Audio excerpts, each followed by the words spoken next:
중창단이 찬양을 하실 때마다 정말 그 중창단의 그 예배에서의 그 역할이 굉장히 중요하다라는 걸 다시 한번 실감하게 됩니다. 늘 저희들의 그 좀 까칠까칠한 그런 마음을 하나님을 정말 진심으로 찬양하는 그런 찬양을 드림으로써 저희들의 그 마음만을 참 보송보송하게 해주는 그런 귀한 역할을 하지 않나. 그리고 악한 영들이 틈타지 못하도록 그런 늘 방패 역할을 중창단이 그 예배에서 충분히 그 역할을 감당하고 있는 것 같습니다. 감사를. 오늘 아침에는 제가 먼저 한 편의 영화 이야기 그리고 한 편의 실제 이야기를 해드릴 텐데 좀 가벼운 마음으로 들어보시겠습니다. 첫 번째 이야기는 2007년도에 만들어진 영화입니다. 아마 보신 분들이 많으실 거예요. 버킷리스트라는 영화 보셨습니까?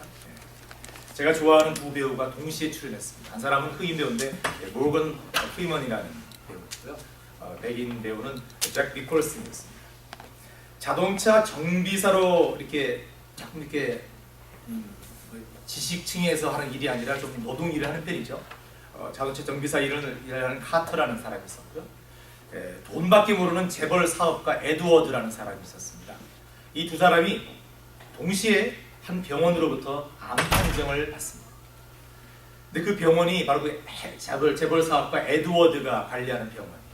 그 병원에 입원을 하게 됐는데 그 병원의 팔리시가 두 사람이 한 병실에 들어가야 된다는 거예요. 돈이 많았지만 혼자 독방을 못 쓰는 거예요. 우리 한국에 이런 팔리시가 없겠지만 근데 자기가 회장이니까 그 팔리시에 따르기 위해서 결국 할 수 없이 두 명이서 한 방을 쓰게 되는 겁니다.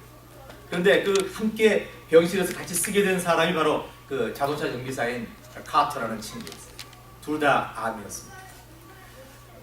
에드워드라는 사람은 싫죠. 그런 사람과 함께 병실을 쓴다는 자체가 싫었는데 할 수 없이 이제 같이 쓰는 겁니다. 그러면서 그들이 각각 수술을 받고 각각 키모테라피를 받고 이런 치료를 받으면서 서로의 아픔과 서로의 고통을 서로가 바라보게 되는 그런 상황에 처하게 됩니다.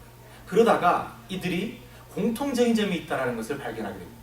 그것은 지금 자기의 생명이 어떻게 될지 모르는 이 상황에서 내 인생을 한번 정리할 필요가 있다고 생각하는 것입니다. 두 번째는 내 인생이 끝나기 전에 내가 이 세상에서 해야 할 또는 하고 싶어 했던 일을 해야 되겠다라는 그런 생각을 해봅니다. 바로 그것이 버킷리스트입니다. 내가 죽기 전에 해야 할 일. 그런 책도 나와 있는 것들이 있어요. 그래서 이 두 사람이 에드워드라는 사람이 사업가니까 돈이 많으니까 두 사람이 작당을 해서 이런 것들을 해보기 시작하는 겁니다. 가벼운 거로 얘기한다면은 함께 사냥 가기, 또 몸에 문신 한번 해보기, 이런 거 해보고 싶잖아요, 한 번씩 젊은 사람들 보면은.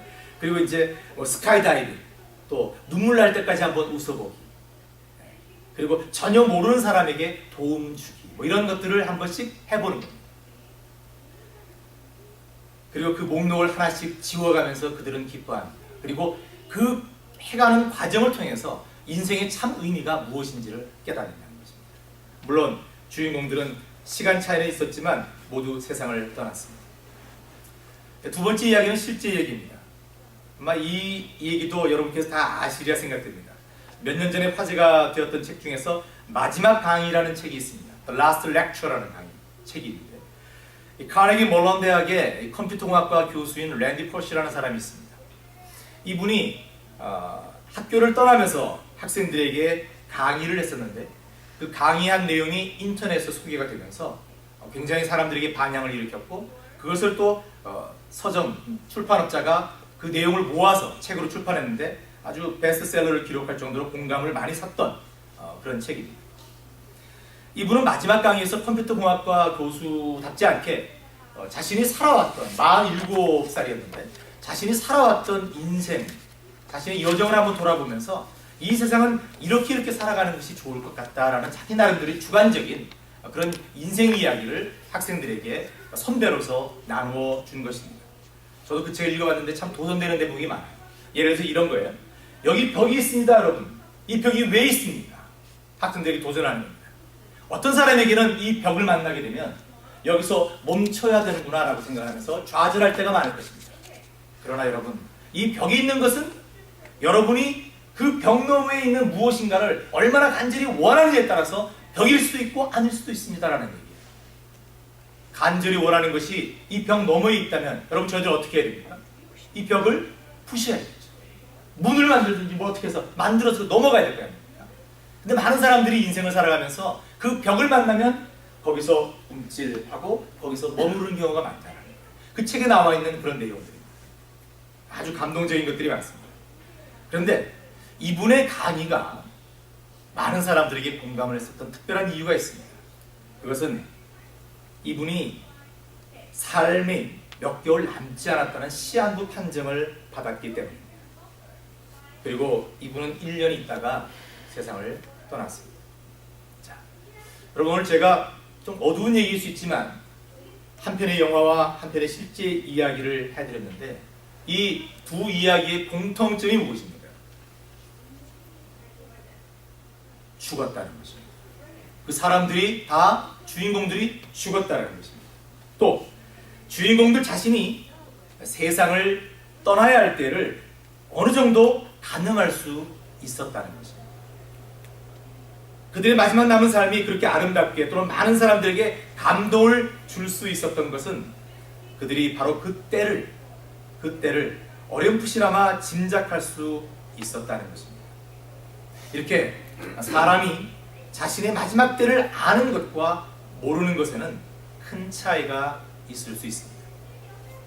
오늘 저희들이 읽은 서술의 말씀은 예수님께서 저희들을 위해서 십자가에 달리시기 바로 직전 이 세상에서의 구원 사역을 마치시기 임박해서 거의 마지막으로 제자들과 저희들에게 주시는 종말에 대한 가르침입니다. 그리고 그 결론이 이 속절입니다. 그래서 이제 예수님께서는 오늘 말씀을 통해서 종말에 대한 아주 중요한 핵심적인 정보를 저희들에게 말씀하십니다. 여러분 저희들이 이미 21장을 큐티한 대로 오늘 말씀 앞에 누가복음 21장은 예수님께서 종말에 대해서 설명을 하시는데 첫째, 종말의 징조는 이러할 것이다. 그리고 대환란의 모습은 이러할 것이다. 그리고 예수님께서 당신이 재림하실 때는 이러할 것이다 라는 것을 쭉 설명하고 계십니다. 비교적 상세하게 말씀해 주십니다. 그런데 21장을 읽고 또 읽어봐도 예수님께서는 그때, 그 종말의 때, 그 시기에 대해서는 어떤 힌트도 주지 않으십니다. 사실 오늘 가르침을 그대로 기록한 마가복음 13장 32절을 한번 저희들이 같이 보죠. 예수님께서 이렇게 말씀하십니다. 똑같은 본문이에요. 마가는 이렇게 기록했습니다. 그러나 그날과 그때는 아무도 모르나니 하늘에 있는 천사들도 아들도 모르고 아버지만 아시느니라. 예수님 당신께서도 모르신다고 말씀하셨어요. 그리고 누가복음 저희들이 이미 읽었습니다만은 누가복음 12장 39절 40절에 보시면은 너희도 아는 바니 집 주인이 만일 도적이 어느 때에 이를 줄 알았다면 그 집을 뚫지 못하게 하였으리라. 이러므로 너희도 예비하고 있으라. 생각지 않은 때에 인자가 오리라. 이 정도가 예수님께서 말씀해 주신 그 때에 대한 이 힌트입니다. 오늘 말씀 34절에도 그 좀 이렇게 추상적인 힌트가 계속되고 있습니다. 어떻게 말씀하십니까? 뜻밖의 그날이 덫과 같이 너희에게 임하리라. 아멘. 여러분 동물들이 덫이 어디 있고 어떤 것인지를 안다면 그 덫에 결코 잡히지 않을 것입니다. 그렇죠? 덫이라는 것은 이미 그 덫이란 단어 하나에 숨겨져 있다라는 것, 감추어져 있다라는 것을 의미하는 것입니다. 마찬가지로 종말의 때는 이렇게 덫과 같이 저희들이 알 수 없는 그 숨겨져 있는 가늠할 수 없는 그런 대상이다라는 것입니다. 이렇게 예수님께서는 다른 모든 진리는 밝히 알려주셨지만 종말의 때만은 감추셨습니다. 또 종말의 때와 더불어서 저희들이 잊지 말아야 할 또 하나의 중요한 때가 있는데 그것은 예수님께서 오시는 종말의 때뿐만 아니라 바로 저희들이 하나님께서 허락하신 이 세상의 삶을 끝낼 때입니다. 오늘 소개해드린 두 가지 이야기처럼 저희들이 이 세상을 살다가 하나님 맡겨주신 소명을 다하다가 하나님 나라에 가는 그 때가 참으로 중요합니다. 그런데 이 세상에 있는 그 어느 누구도 자신의 삶을 마감하는 그 중요한 때를 알 수는 없습니다. 사실 이것 하나만으로도 결국 저희들 각자의 삶의 주인이 저희들 자신이 아님을 깨달을 수 있습니다. 다시 말해서 여러분, 저희들 삶이 저희들 것이라면요, 저희들이 좌지우지할 수 있는 그 능력이 저희들한테 있다면은, 저희들이 하나님 나라 갈, 저희들이 이 삶을 정리할 그때를 저희들도 알아야 됩니다. 저희들이 주인이라면. 그렇죠? 저희들이 모릅니다. 누구도 모릅니다. 이 말은 무슨 말입니까? 이 삶이, 제가 살고 있는 이 삶이 결국 주인은 딴 데 있다. 그 주인은 누구십니까? 바로 저희들의 탄생과 생사화복을 주장하시는 하나님이십니다. 저희들이 태어나기도 전에, 어머니의 복중에 있기도 전에 저희들을 미리 하신 아버지 하나님이십니다. 즉 저희들의 삶은 전적으로 하나님의 주권에 달려있다는 것입니다.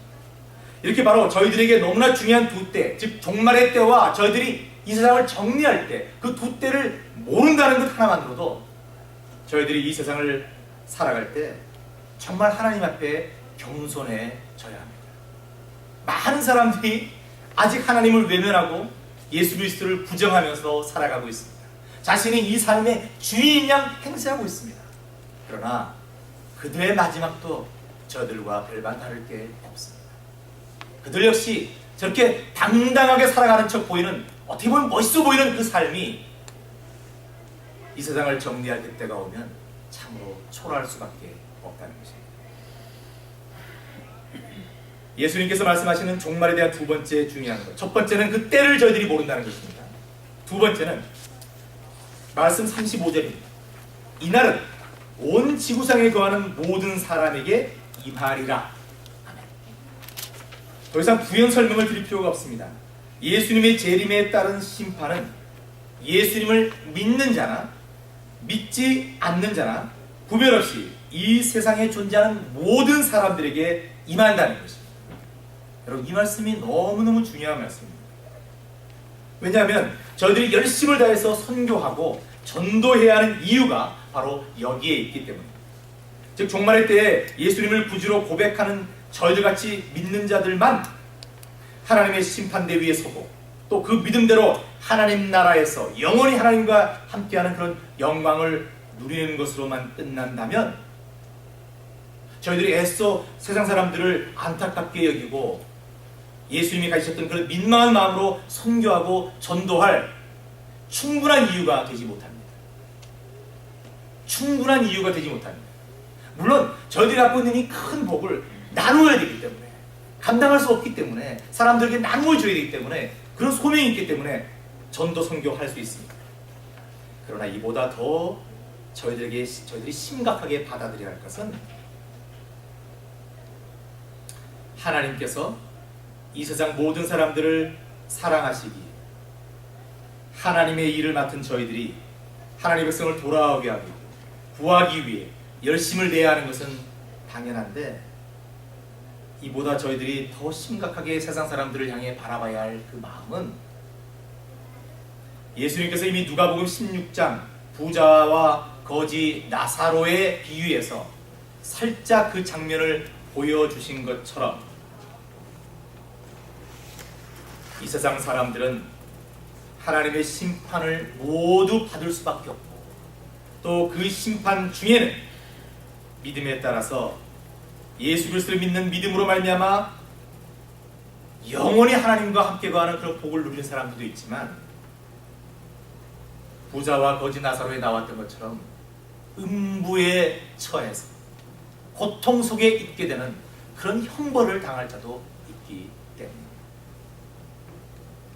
예수님을 구주로 고백하지 못하면 그 사람들이 받을 그 형벌과 그 죽음과 그 고통이 너무 끔찍하기 때문에 저희들이 그 사람들을 애써 전도하고 선교해야 하는 것입니다. 여러분, 저희들이 이것을 잊어버릴 때가 많습니다. 부자와 거지 나사로 비유에서 지옥에 떨어진 부자가 아브라함에게 간절히 요청하는 장면이 있습니다. 누가복음 16장 27절 28절 볼까요? 다음 넘겨보시죠. 네. 가로되 그러면 구하노니 아버지여, 나사로를 내 아버지의 집에 보내소서. 내 형제 5이 있으니 저희에게 증거하게 하여 저희로 이 고통받는 곳에 오지 않게 하소서. 아멘. 예수님께서 그냥 비유로 말씀하신 것입니까? 여러분, 아닙니다. 정말 예수님을 믿지 않고 하나님을 부정하면 이러한 시간, 이러한 삶, 이러한 형벌이 기다리고 있다라는 것입니다. 예수님께서 말씀하신 것입니다. 그러기에 저희들은 많은 사람들이 불행에 빠지는, 그 음부에 떨어지는 그 벌을 피하게 하기 위해서, 다시 영원한 죽음에서 영원한 생명으로 건지기 위해서 저희들이 전도하고 선교해야 하는 것입니다. 저희들은 좋습니다. 저희들은 구원받았습니다. 그러나 나머지 사람들은 어떻게 해요? 그들은 고통 속에 거하게 될 것입니다. 무디 목사님께서 영국에 가서 한 호텔에서 영국의 그 바쁜 번화한 그 도로를 내다보면서 눈물을 막 흘리셨어요. 그때 기자가 물었습니다. 무디 목사님, 무슨 일 있으십니까? 뭐 불편하신 게 있습니까? 왜 우십니까? 그때 무디 목사가 하신 유명한 말씀이 있습니다. 예수님을 모르고 자신이 지옥으로 가는지도 모르고 걸어가고 있는 저 많은 불쌍한 영혼들을 봤을 때 나는 울지 않을 수 없다. 그런 얘기를 하셨어요. 여러분, 저희들도 가져야 할 마음은 바로 그겁니다. 예수사랑교회 부흥하고 저희들끼리 즐겁고 행복하고 은혜 많이 받는 교회입니다라고 자랑하는 것도 중요하지만, 이 예수사랑교회를 통해서 지옥에 갈 수밖에 없었던 그 한 사람의 영혼을 구원하는 게 사실 가장 중요한 것입니다. 하나님께서 저희들에게 이 교회를 허락하신 것은 바로 그 한 사람을 위해서 저희들에게 그 소명을 맡겨주신 것인지도 모릅니다. 저희들은 성경 말씀을 읽을 때 여기에 이 긴장과 이 팽팽함과 이 긴박함을 저희들이 함께 공감할 수 있어야 됩니다. 그래야지만 아직까지 예수님을 모르는 사람들에게 저희들이 그 사랑을 쏟을 수 있기 때문입니다. 지금까지 저희가 살펴본 대로 지금까지 말씀드린 것은 여러분께서 너무나 잘 아시는 분 얘기입니다. 신앙생활을 조금만 하셨다면 그 때를 모른다는 것도 잘 알고 예수 믿지 않으면 지옥 간다는 것도 잘 아시는 겁니다. 그런데 예수님께서 오늘 말씀을 통해서 저희들에게, 제자들에게 한 가지 그 종말의 때를 대비해서 어떻게 살아야 하는지를 강하게 말씀하고 계십니다. 저희들은 바로 제자들이기 때문에 이 교훈을 저희들이 깨닫고 배워야 됩니다. 지금부터 이제 좀 중요한 말씀입니다. 저희들한테 말씀 34절, 너희는 스스로 조심하라. 그렇지 않으면 방탕함과 술 취함과 생활의 염려로 마음이 둔해지고 뜻밖의 그날이 덫과 같이 너희에게 임하리라. 아멘. 예수님께서는 저희들에게 마음이 둔해지는 것을 조심할 것을 경고하시는데, 마음이 둔해진다는 것은 무슨 말입니까? 영적으로 나태해지는 것을 얘기합니다. 영적으로 느슨해지는 것을 얘기합니다. 저희들과 하나님과의 선한 관계를 끊으려 하는 악한 영들이 지금도 정말 눈이 벌겋해서 저희들을 붙들고 있습니다. 저희들에게 대들고 있습니다. 저희들 교회에 와서 하나하나 서로 고백을 하지 않아서 그렇죠. 여러분 각자의 삶에서 얼마나 많은 영적 전쟁이 있는지 여러분께서는 스스로 다 아시죠. 저희들 살아가는 게 고통도 있고 문제도 있고 이럴 수 있죠. 이게 다 영적 전쟁입니까? 단호하게 말씀드리는데 영적 전쟁 맞습니다. 예수사랑교회를 시작하기 전에 더 편했을 수도 있습니다. 더 잘 나갈 수도 있습니다. 비즈니스가 더 잘 될 수도 있었습니다. 그런데 예수사랑교회 시작해서 좀 열심히 교회에 나오기 시작하는데 그때부터 더 힘들어지는 사람들이 있을 수 있습니다. 제가 이렇게 전도하고 선교하면서 또는 이렇게 그 성도님들을 만나면서 이런 얘기 참 많이 들었습니다. 그래서 많은 분들이 그래요. 목사님, 예수 믿기 전보다 예수 믿은 후의 삶이 더 피곤합니다. 문제가 더 많이 일어납니다. 그런 얘기들 하십니다. 왜 그럴까요, 여러분? 하나님을 대적하는 악한 영도 능력이 있기 때문에 그렇습니다. 그래서 저희들이 하나님과 좀 떠나 있을 때는 그들은 전혀 상관하지 않습니다. 그러나 저희들이 하나님 옆에 한 발 한 발 다가서면 다가설수록 악한 영들은 더욱더 세력을 모아서 그 발걸음을 저지하려고 애를 쓰는 것입니다. 그러기에 앞으로 예수사랑교회 지금까지 잘 왔습니다. 그러나 여러분, 앞으로가 문제입니다. 앞으로 더욱더 큰 영적 도전들이 계속해서 있을 수 있습니다. 저희들은 이것을 대비해야 됩니다. 예수님께서도 바로 이런 말씀을 하시는 거예요. 너희들 영적인 그 긴장을 방해하는 것들, 너희들을 둔하게 하는 것들, 그런 것들을 제해버려라.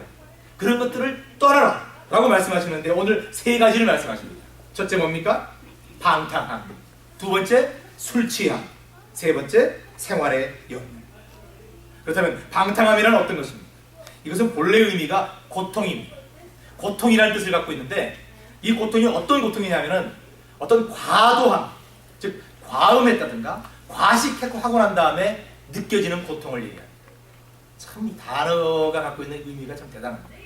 여러분 밥 많이 먹고 난 다음에도 주체하지 못하는 그 고통이 있죠. 뭐 술은 잘 안 드시니까 잘 모르시겠지만 저는 경험상 과음하고 난 다음에도 고통이 따른다는 걸 압니다. 있습니다. 뭐든지 과음하고 과식하고 과욕하고 난 다음에 있는 고통을 얘기합니다. 이것은 어떤 한계를 넘어섰을 때의 얘기입니다. 여러분 이 어떤 한계라는 게 참 중요합니다. 적당한 선을 긋는 것이 참 중요합니다. 저희들은 이 세상을 살아가면서 하나님께서 저희들에게 맡겨주신 많은 복을 누리며 살아갑니다. 하나님 보시기에는 그것이 족한 것입니다. 그런데 저희들은 늘 저희들이 갖고 있는 이 복이 족하지 않습니다. 항상 그 선을 넘어가고 싶습니다. 다른 사람들과 비교해 봅니다. 저 사람은 뭘 갖고 있고 저 사람은 어떻고 근데 나는 뭐냐. 항상 이렇게 생각하기 쉽습니다. 그래서 그 선을 넘으려는 경우가 참 많다는 것입니다. 그래서 그 선을 넘기 위해서 때로는 악에 잠시 참여하기도 하고 때로는 배신을 하기도 하고 그런 잘못을 범할 때가 있다는 것입니다. 반드시 그러한 선을 넘어가면은 여러분 저희들 삶에 고통이 따릅니다. 예수님께서는 바로 그 말씀을 하십니다. 과음, 과식, 과욕으로 인한 고통을 너희들은 조심해야 됩니다. 또 이 방탕함이라는 것은 어떤 한계를 넘어서는 느슨함, 게으름, 팽팽하지 않은 나태함 그런 것을 얘기하기도 합니다. 즉 하나님께서 저희들에게 이 세상 살아갈 동안 맡겨주신 소명이 있는데 그 소명은 돌아보지도 않고 게으름을 피우고 딴청을 피우는 적당한 헌신, 적당한 예배, 적당히 자극적이지 않은 달콤한 말씀입니다. 적당한 드림. 여러분 이러한 것들이 바로 악한 나태함입니다. 이러한 것들이 바로 방탕함입니다. 이러한 마음으로 드리는데 어떻게 그 안에 영적인 긴장이 있을 수 있습니까? 없습니다. 적당히 하고 있는데 무슨 긴장이 있습니까? 적당히는 그저 적당히일 뿐입니다. 예수님께서는 첫 번째로 이 방탕함을 저희들에게 말씀하셨습니다. 두 번째, 술 취함입니다. 물론 이 술 취함이라는 것은 문자 그대로 무엇보다 술에 취하지 말아야 한다고 볼 수 있습니다. 제가 길지 않은 시간이 목회를 하다 보니까요. 실제로 만나게 된 문제이고 놀랐던 부분인데 교회 다니고 믿음 생활하는 분들 중에도 아직 교회에서 이 중요한 직분을 맡고 계신 분들 중에서도 아직까지 이 문자적인 술 취함을 해결하지 못한 분들이 많이 계십니다. 너그럽게 아무리 생각을 하려 해도 이 문제는 결코 가벼이 넘길 만한 문제가 아닙니다. 그렇다고 해서 여러분 사도 바울이 얘기한 것처럼 위장병이나 어떤 병이 있어서 적당한 치료의 위주로 하는 그런 술 마시는 거나 뭐 그 비슷한 게 있지 않겠습니까? 그런 것까지 지금 말씀드리고자 하는 것은 아닙니다. 술 취함입니다. 어쨌든 이 문제는 저희들이 신앙적으로 해결해야 됩니다. 그런데 지금 이 시대에서 술 취함이라는 단어는 사실 좀 더 넓게 해석할 필요가 있습니다. 그것은 무엇이냐? 이 술 취함은 지금 현재 단어로 얘기한다면 중독을 얘기합니다. 중독. 어떤 게 있습니까? 술뿐만 아니라 술과 같이 저희들의 영적인 상태, 정신 상태를 느슨하게 하는 또는 악하게 하는 모든 것들이 포함될 수 있습니다. 예를 든다면 도박, 지금 이 시대 정말 큰 문제로 떠오르고 있는 인터넷 중독이나 게임 중독 같은 것이 여기에 해당될 수 있습니다. 여러분께서 잘 아시다시피 인터넷에 올라와 있는 정보 중 반이 넘는 분량이 포르노와 관계가 있습니다. 저한테 스팸 메일로 날아드는 그 수많은 하루에도 수십 통의 메일 중에서 반 이상이 그런 메일들입니다. 이를 증명하듯이 요즘 미국뿐만 아니라 한국에서도 성범죄나 어떤 악한 범죄들이 나날이 증가하고 있는데 이러한 악한 범죄의 증가가 인터넷을 통해 접한 영상물과 밀접한 관계가 있다는 것. 저희들이 다 알고 있는 거죠. 심지어 죄를 범하는 많은 사람들이 인터넷을 통해서 그 악한 정보를 얻고 있고 그 나쁜 정보가 그대로 범행 동기가 되는 경우가 허다하다는 것입니다. 얼마 전에 한국에서 10대 아이들이 영상을 봤는데요. 오토바이를 타고 다니면서 길을 마음대로 질주하더니만 옆에 길 가는 사람들을 그냥 툭툭 때리고 막 지나가고 발로 차고 지나가고 이래요. 경찰이 추적을 해서 잡았습니다. 너희들 도대체 왜 그러냐? 야, 너희들 그냥 오토바이 타고 다니면 되는데 왜 길 가는 사람, 멀쩡한 사람 아무 이유 없이 두드려 패냐? 이유가 뭐냐? 자기들끼리, 자기들 사이에서 유행하는 미국의 재밌는 오락게임이 있다는 거예요. 그 오락게임의 주인공이 그런 짓을 한다는 거예요. 그래서 그 게임을 하다 보니까 나도 한번 그렇게 해보고 싶었다라는 거예요. 이유가 심플해요. 해봤다는 거예요. 바로 이러한 의미의 선한 매체가 아닌 악한 매체가 되어버린 인터넷에 빠져있거나 도박이나 게임에 빠져있는 것, 이러한 것들이 다 중독입니다. 이러한 것들이 바로 술 취함입니다. 이 시대에는 이러한 술 취함이 얼마나 많은지 모릅니다. 그래서 저희들은 사실 그런 유혹이 있지만 그런 것들에 빠지지 않게 하기 위해서 저희들이 영적으로 팽팽한 긴장감을 갖고 있어야 한다. 저희들이 그러한 긴장이 있어야지 우리 저 방에서 지금 하나님께 예배드리고 있는 저 아이들한테 얘기할 게 있지 않습니까? 아빠 엄마가 인터넷에서 고스톱을 치고 있으면서 너희들 인터넷 하지 마 또는 게임하지 마 이렇게 할 수 있습니까 여러분? 안 됩니다. 저희들부터가 경건한 생활에 그 모범을 보여주어야 합니다. 세 번째는 생활의 염려입니다. 이 부분은 이미 저희들이 누가복음 12장에서 살펴봤기 때문에 길게 말씀드리진 않습니다. 누가복음 12장 22절 예수님께서 이렇게 말씀하십니다. 또 제자들에게 이르시되 그러므로 내가 너희에게 이르노니 너희 목숨을 위하여 무엇을 먹을까 몸을 위하여 무엇을 입을까 염려하지 말라 말씀하셨죠? 아멘. 저희들이 잘 알고 있습니다. 하지만 여전히 이 문제가 해결되지 않습니다. 하지만 저희들은 오늘 예수님께서 종말의 때를 준비하면서 너희들이 주의할 것이 이 세 가지가 있다는 것을 말씀하신 것을 기억하고 이 문제를 다시 한번 저희들 삶에 잘 적용할 수 있도록 연구하고 또 기도해 봐야 합니다. 바로 저희들이 함께 살펴본 이 세 가지 문제가 저희들이 하나님을 향한 예수님을 향한 영적 순결함을 무너뜨릴 수 있는 강력한 무기들입니다. 가끔 저희들은 이 문제 앞에서 실족하고 넘어지고 자빠지고 또 깊은 영적 침체에 빠지게 될 것입니다. 더욱 가슴이 아픈 것은 한번 예수님을 믿고 하나님을 의지한 사람들조차도 이러한 문제에 넘어져서 예수님을 떠나 결국 구원의 길에서 벗어난 사람들 아주 많다는 것입니다. 그리고 중요한 것은 그 많은 사람들 중에서 지금 여기 앉아있는 저와 여러분도 포함될 수 있다는 것입니다. 여러분 스스로에게 너무 자신하지 마시기 바랍니다. 저희들도 그러한 약한 면이 있기 때문에 그 악한 영들에 의해서 실족할 수 있다는 것을 항상 염두에 둬야 한다는 것입니다. 그래서 예수님께서 저희들에게 마지막으로 결론을 주십니다.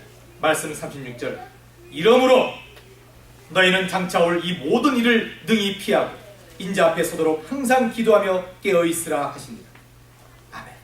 장차 올 모든 일은 뭡니까? 종말의 때에 임하게 되는 하나님의 심판입니다. 그 중에서도 죄인들을 향한 형벌입니다. 즉 이 형벌을 피하고 인자 앞에 서도록, 즉 예수님 앞에 서도록, 예수님 앞에 섰다 그것만으로도 저희들은 구원받을 것입니다. 그렇죠? 저희들 모두는 예수님 앞에 설 수 있어야 됩니다. 그렇게 서도록 어떻게 해야 된다? 영원한 생명과 하나님과 함께하는 그 영광스러운 삶을 받을 수 있도록, 그 복을 받을 수 있도록 어떻게 해야 된다? 항상 기도하며 깨어 있으라. 이 말씀이 결론입니다. 다 잊어버리셔도 좋습니다. 그러나 이 예배당을 나가시면서 항상 기도하며 깨어있게 해주십시오라고 성령 하나님께 구하시기 바랍니다. 여러분 이것이 진리입니다. 저희들은 늘 하나님께서 허락하시고 맡겨주신 이 세상의 삶을 살아가면서 영적으로 깨어 있어야 한다는 거죠. 여러분 사실 저희들 주위에 얼마나 저희들의 영적으로 타락해지는 그런 유혹적인 것들이 많습니다. 그런 유혹에 빠지는 것이 바로 영적인 그러니까 타락의 잠에 빠지는 것입니다. 그런데 저희들은 사실 육체적으로 오는 잠도 사실 깨우기가 쉽지 않을 정도로 연약한 존재입니다. 하물며 영적인 잠, 얼마나 달콤하겠습니까? 눈 한번 감으면 재밌잖아요. 눈 한번 감으면 즐겁잖아요. 눈 한번 감으면 돈이 생기잖아요. 이런 것들 얼마나 달콤합니까? 그런데 저희들은 과감히 거기서 벗어나요. 저희들은 깨어있어야 됩니다. 예수님께서 깨어있어라 라는 말씀을 하시면서 그 앞에 전제한 말씀이 있습니다. 뭡니까? 항상 기도하며입니다. 항상 기도하며. 자, 왜 이런 말씀을 하셨을까요? 저희들한테는 깨어있을 능력이 없다라는 것입니다. 저희들의 능력과 저희들의 의지로서는 영적으로 깨어있을 수, 영적으로 하나님 앞에 바로 있을 수, 십자가 앞에 무릎 꿇고 있을 수 있는 그런 능력과 자질이 없다라는 것입니다. 저희 그렇게 약한 존재라는 것을 전제하십니다. 그러니 성령님을 보내실 테니 너희들이 기도하고 그 성령님의 능력에 힘입어서 깨어있을 수 있도록 조심해라. 그 말씀을 하신 것입니다. 그러기에 저희들이 더욱더 지금부터 더 기도해야 합니다. 저희들 각자의 믿음과 열정이 조금씩 식어가며 얼마든지 이러한 영적 나태함이 저희 교회를 쓰러지게 할 수도 있습니다. 저희들은 긴장해야 됩니다. 하지만 저희들이 어떻게 몸부림친다고 해서 깨어있을 수 있는 그런 것은 아닙니다. 가장 좋은 길은 예수님께서 말씀하신 것처럼 기도하는 것입니다. 날마다 하나님 제 자신을 위해서 제 자신을 깨워주시옵소서. 날마다 하나님이 예수사랑 교회를 깨워주시옵소서. 그리하여 여느 교회처럼 하나님께 책망받는 교회가 아니라 하나님께 칭찬받는 교회 될 수 있도록 도와주시옵소서. 기도하는 것밖에 없습니다. 여러분, 저희들 모두는 지금 저희들이 살고 있는 이 시대가 종말의 때라는 것을 너무나 잘 압니다. 참으로 영적으로 위기의 때라는 것도 너무나 잘 알고 있습니다. 그렇다면 참으로 중요한 이때 하나님께서, 예수님께서 저희들을 예수사랑교회 지금 이 자리로 부르신 이유가 무엇입니까? 그것은 바로 오늘 말씀을 통해서 저희들이 다시 한번 깨달았듯이 바로 저희들 모두가 항상 기도함으로 영적으로 깨어있고 또 예수사랑교회가 저희들이 깨어있음으로 말미암아 영적으로 어두운 세상, 참으로 방탕함과 술취함과 그리고 현실적인 안녕과 쾌락과 염려로 영적으로 둔한 상태에 있는 그 많은 사람들을 다시 영적으로 깨우고 또 예수님을 아직도 구주로 고백하지 못하는 그런 불쌍한 영혼들을 위해서 바로 저희들을 부르셨다는 것을 저희들이 알아야 한다는 것입니다. 이 세상, 이 지역 사람들을 깨우기 위하여 저희들을 부르셨습니다. 그래야 죽을 수밖에 없는 저들을 영원한 생명으로 옮기기 위함입니다. 이것이 바로 저희 교회가 가지고 있는 소명입니다. 그러기에 저희들 모두는 지금까지 물론 열심히 교회와 세상의 하나님의 이런 백성들을 위해서 기도해 오셨던 것을 알고 있지만 앞으로 더욱 열심히 기도하고 깨어 있어야 합니다. 아무쪼록 저희들 모두 종말의 때 하나님께서 저희들에게 주신 이 귀한 소명을 온전히 잘 감당하는 참으로 아름다운 교회, 멋진 성도들 저희들이 다 되기를 바랍니다. 아멘. 함께 기도하겠습니다. 하나님 감사하겠습니다. 저희들에게 다시 한번 이 속절의 말씀을 통해서 이 종말의 때에 어떤 삶을 살아야 하는지 말씀해 주시니 감사합니다. 하나님, 저희들의 느슨함을 제해해 주시옵소서. 저희들을 팽팽한 긴장감, 영적인 긴장감으로 무장시키셔서 늘 악한 영들과의 정말 전쟁에서 승리할 수 있도록 힘과 능력을 더해 주시옵소서. 저희들이 더욱 기도함으로 말미암아 한 사람의 영혼이라도 하나님께 예수사랑교회로 돌아오게 하는 역사를 이루게 해 주시옵소서. 감사드리며 예수님 이름으로 기도드립니다.